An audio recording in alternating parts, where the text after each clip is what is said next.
Mimi huwa natukana kwenye mitandao. Nawaambia vijana msinitukane, mtapatikana hawasikii. Juzi akina Fande Misimu wamekusanya mpaka sasa wanafika karibu 80. Mle ndani kuna watoto wa maskini. Wanahangaika vijana, hali hawana mbele hawana nyuma.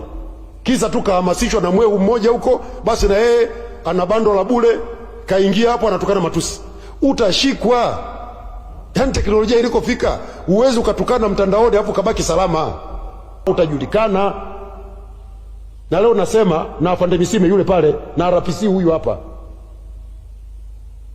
Na bahati mbaya wanaowapotosha vijana wanakwenda kuchagua vijana wanyonge wanaotoka kwenye familia masikini, wale wanaohangaika kutafuta maisha maskini ya Mungu, badala waelekeze kwenda kutengeneza pesa, kupata hela kutoka kwenye hatua walionayo waende juu.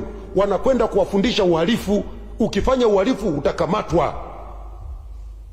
Ufanye uhalifu ukiwa mtumishi wa serikali, ufanye uhalifu usipokuwa mtumishi wa serikali, utapatikana. Sasa nikisema hivyo mnaniacha kule naenda natukana, lakini nishawaambia.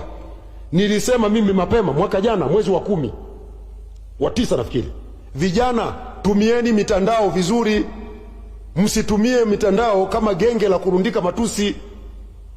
Hakuna atakayetukana mtandaoni asijulikane. Hawajanisikia mpaka saizi, wameshakamatwa zaidi ya 400. Aliyekuhamasisha kuvunja sheria ya uhalifu wa mitandao hayupo. Umebakia wewe na shangazi yako na mama yako na bibi yako, mnahangaika mahakamani. Waliokuhamasisha hawapo. Mnanielewa vizuri?